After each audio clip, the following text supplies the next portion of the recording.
another thought experiment. And the thought experiment is this. Everyone in the school, about 500 people, I decide to give everyone $1 million US. Okay? So everyone in the school has exactly $1 million US to spend.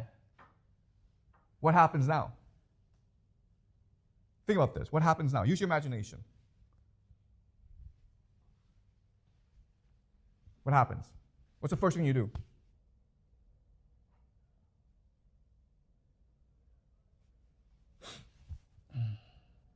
What's the first thing you do? I've given you $1 million. What do you do with it? Well, the first thing you do is buy something, right? What do you want to buy? $1 million is a lot of money. What do you want to buy, Nap?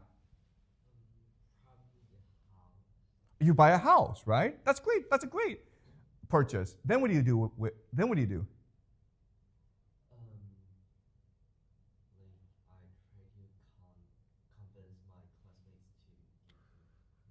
Okay, first thing is Nap buys a house. Then what does he do?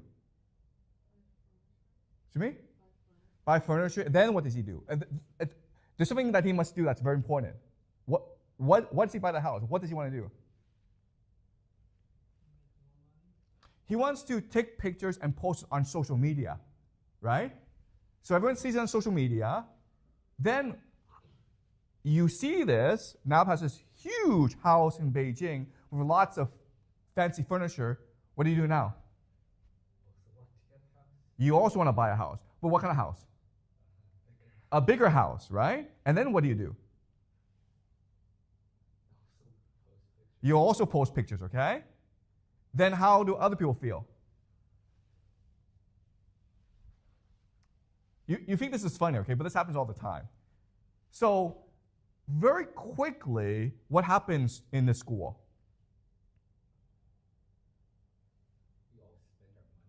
And you all spend your money, and you all go into debt, right? Because you're in competition with each other to buy the biggest thing. And $1 million is a lot of money, but it's not enough to buy everything, right? So you go into debt. You borrow more money to buy more things. And then what happens?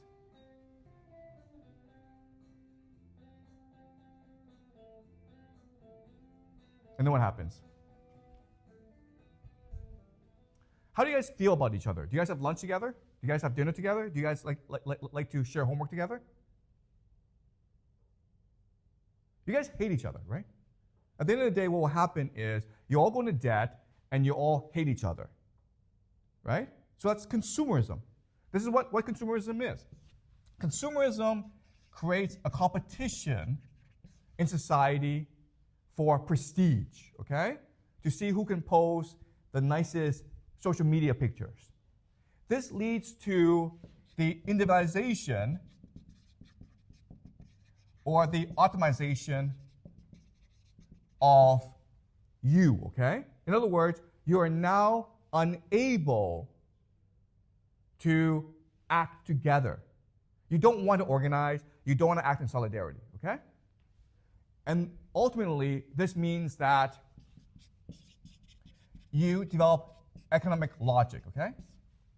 And what is economic logic? It's to see the world only through the lens of capital. Okay, does it make sense? So when you see someone and you're like, okay, well, do I want to date this person? You don't ask, oh, is this person a nice person? You ask yourself, how much money does this person have? Okay, do you understand? You use economic logic in order to understand the world and to reason and analyze the world, okay? Now, let me ask you this question. Today, is this how China works? Is this how the world works? The answer is yes, okay? Are you like this? Yes, you are like this, okay? You've been brainwashed into thinking that this is the only way to behave and to think. You're in school. Why are you in school? So you can get a good job. Why? To make money. And so you can buy things, okay? You understand? That's how you all think. But there are different ways to think about school, right? You're like, I'm in school to learn, to open my mind, to have an imagination, to think critically about the world, right? And that was the way we thought about school when the workers were dominant. But now that consumers are dominant, all we think about is, how do I get a good job? How do I buy a bigger house? Because I want to post it on social media. Okay? So, if you think about this, what this really is the perfection of slavery. Okay? Does it make sense? What does this phrase mean? The perfection of slavery.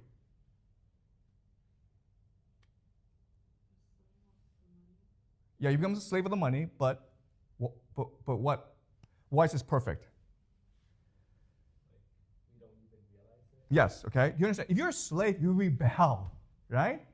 But if you don't know you're a slave, and you like this, you choose this, then you will never rebel, okay? So the consumerism is the perfection of slavery, okay? And that's why Francis Fukuyama thinks that consumerism is the end of history, because it is a system that achieves what the elites want, and the masses are unwilling and unable to protest and rebel. Okay, does that make sense? It's a perfect system.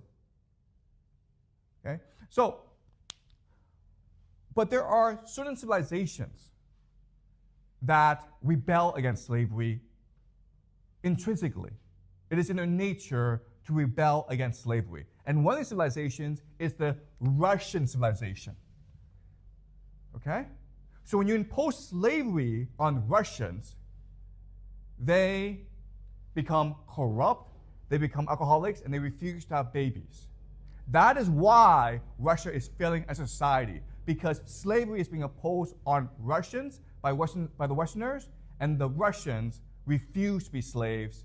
But because the system of consumerism is so perfect, Russian people lack a understanding of how to rebel against the system, and that's why Russia is falling apart. Okay? That is a Putin argument. Does that make sense? Okay? In other words, consumerism has corrupted the Russian soul. And Russians have chosen to be corrupted by consumerism. Okay, so does it make sense? So what Vladimir Putin must do is free his people, even though they may enjoy prison, okay? Even though Russians may enjoy slavery, Putin is still going to free his people. And he's going to do it by creating a new concept to combat consumerism, okay? So we've gone from the worker to the consumer, and Putin is going to introduce a new concept called the warrior. The consumer is a person, an individual, who acts alone and does so to preserve his or her life, okay? The consumer is a coward. The consumer lacks imagination. The consumer is alienated. The warrior is different. The warrior is an individual who sees that through his actions, he or she can shape the direction of history. I can make my own reality through my courage and through my imagination and by acting with others. Okay? Does that make sense? All right. So let's do another thought experiment to understand the warrior concept. Let's just say that, okay, in this school, I've given everyone $1 million, and now you hate each other, okay? Then what happens is I put you on a plane, and I take you all to an island, okay? And you're on this island, and unfortunately on this island, there are millions and millions of flesh-eating monkeys. They want to eat you, okay? But you hate each other. You don't want to work together. What happens now?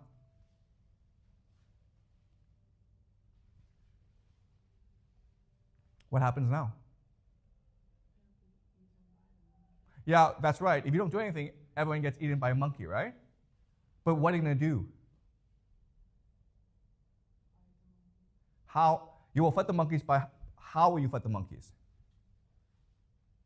Like the people who fight together can maybe survive. Okay, what's going to happen is that everyone is going to put aside the differences and work together to fight the monkeys, okay? And how you feel in this process? Are you going to be happy or depressed? You're going to be happy. Why? Because you're both working towards the same. Exactly. You're all working towards the same goal, okay? Structure, meaning, and purpose, okay? That's what war does. War gives you structure, meaning, and purpose so you feel happy about yourself, okay? Now, just say that during this war, like Celine dies, okay? Now what happens? What does death do now? Yeah? Yes. And so Celine dies, she becomes a martyr. You all celebrate her, remember her, you give her a great funeral, and then what do? You fight harder. Do you understand? Because the death gives you purpose. Her death makes your life much more valuable to you and to others, okay? Not only do you celebrate her life, but you celebrate your own life, okay? All right, now let's just say that the monkeys are coming, okay? And there's a bridge. There's a bridge. And Jack is standing on this bridge. And there are 10 of you on the other side, okay? So Jack has a choice. He can either cut the bridge and kill himself and save the others, or he can run and possibly all get killed, right, by the monkeys. What does Jack do? For sure, he will do this. What will he do? He's going to sacrifice himself, okay? Do you understand? We've seen this in war over and over, okay? That's what war does to people. It gives you structure, meaning, and purpose, and it makes you a stronger, more disciplined person, okay? Does that make sense? Right? So that's the thought experiment. So in theory, then, when Putin launched this military operation, it's called a special military operation in Ukraine back in February 2022, then we should see improvements in Russian society. Okay? Does that make sense? So, what's happened in Russia since this war? Are people happier? Do you think people are happier?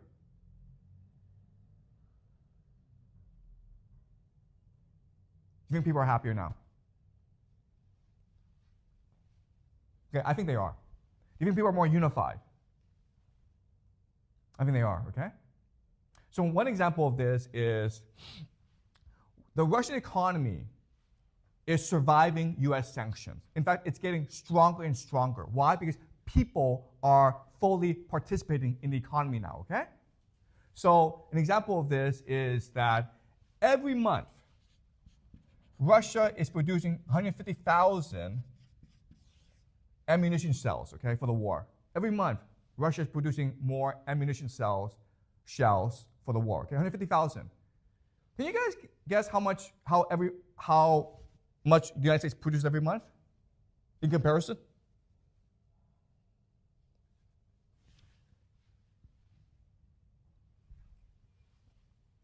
Guess the number.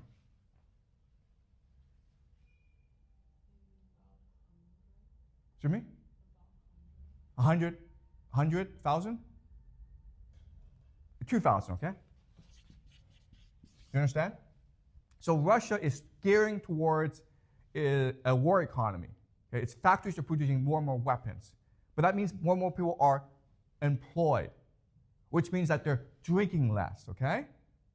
When you have structure and meaning and purpose in your society, all this goes down. Okay? Corruption goes down, alcoholism goes down, fertility goes up. All right? Does that make sense?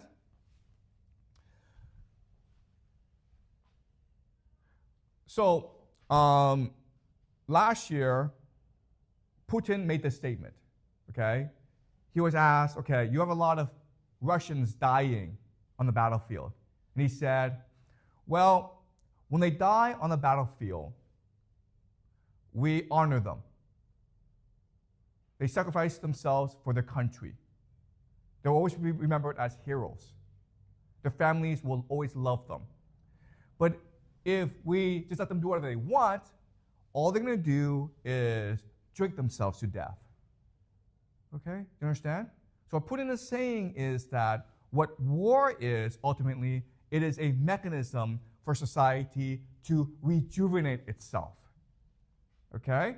What war is, it's an opportunity for society to cut away the fat, to make itself more lean. So for Putin, this war, it's not really about conquering Ukraine or defending against NATO. It's really about saving Russian civilization. It's really about saving the Russian soul. Okay? Because if you don't fight this war and you let these trends continue, then Russia will eventually cease to exist as a nation. Does that make sense? Okay? So what's going to happen is that over time, a new concept will arise to challenge consumerism and liberal democracy. And we will call this concept Putinism. And the idea of Putinism is really continuous war. That as a society, you should be constantly fighting wars in order to discipline, unify your nation, okay? And make your people stronger and more prosperous. That is Putinism, okay? And that